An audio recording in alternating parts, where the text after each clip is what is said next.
How to make sushi rice. According to Japanese tradition, aspiring sushi chefs must spend years perfecting their sushi rice before they're even allowed to cut fish. So consider this a head start.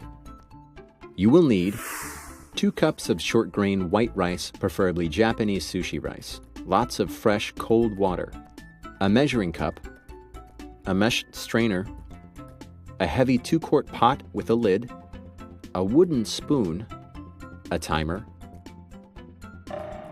a 4-quart plastic silicone or glass bowl, a half cup of white rice vinegar, 2 teaspoons of salt, a 1/4 cup of sugar, a 4-inch piece of Kombu seaweed, and a 1-quart saucepan. Step 1. Place the rice in a mesh strainer and rinse it under cold running water.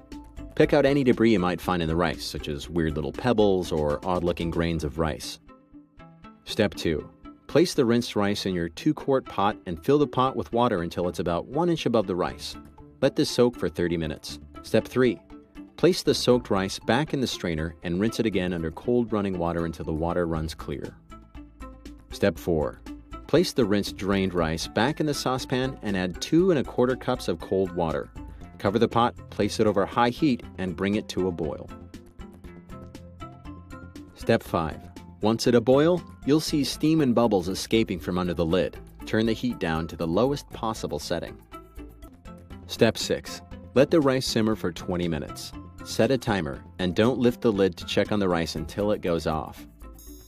If there's still water in the pot after 20 minutes, put the lid back on and let the rice cook for a few more minutes until all the water is absorbed. Step 7. While the rice is cooking, place the rice vinegar, salt, and sugar in the smaller 1-quart pot and bring it to a boil on medium-high heat, stirring regularly until the salt and sugar dissolve. Add the kombu to the vinegar mixture and turn off the heat. Set the pot aside to cool. Step 8. Once the rice has absorbed all the water, turn off the heat and let it sit for 15 minutes with the lid still on. Step 9. Dump the rice into a large non-metal bowl and spread it out with a wooden spoon so it will cool down faster.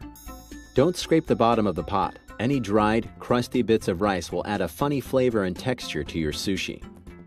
Step 10. Remove the kombu from the cooled vinegar and slowly pour the mixture over a spoon into the cooked rice, gently stirring and tossing to combine and cool it.